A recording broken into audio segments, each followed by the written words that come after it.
Angel Hands hopes more than anything that it can provide a safe space for people to come in order to understand and begin to manage the trauma that they experience through crime.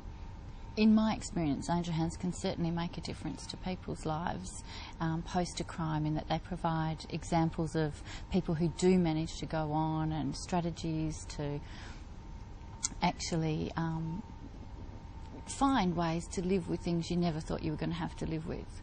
Angel Hands has been very successful. It has grown from strength to strength. It has developed in different ways from a lot of other support groups in practical, on-the-ground help and support. When there's a victim who's in need of help, support, you know, that telephone call and having somebody being able to answer is so important. Following a violent incident, it's very normal to have very strong reactions to that, be it denial, shock, anger, blame, this sense of needing retribution or justice. These things do dissipate in time and they do even out as the investigation proceeds.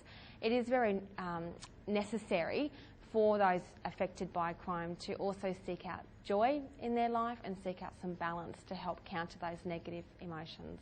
Angel Hands has made a big difference to me and my life, in that it has helped me deal with the loss of a dear friend, and in so doing has taught me a lot of skills. It's put me into places and situations that I would never have dreamed of being in without Angel Hands as the prompt for that.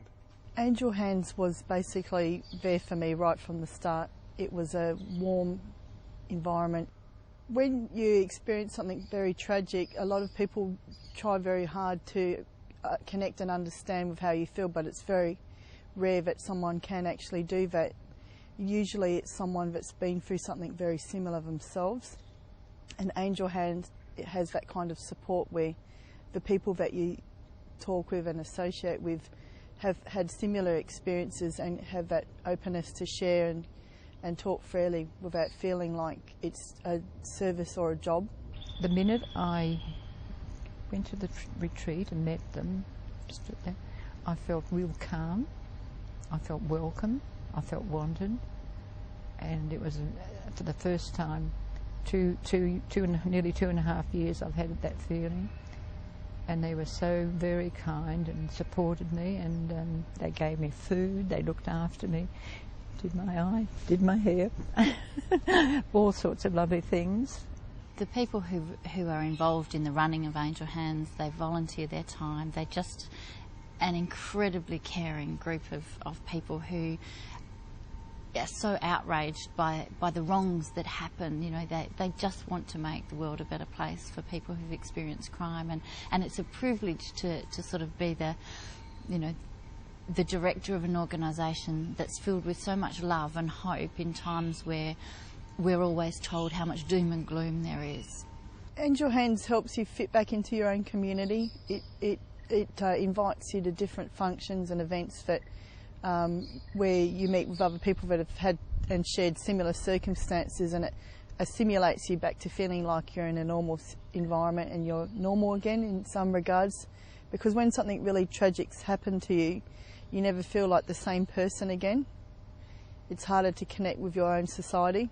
It just gives me an uplifting feeling of helping others, helping them, see them smile, see them happy, especially on the retreats.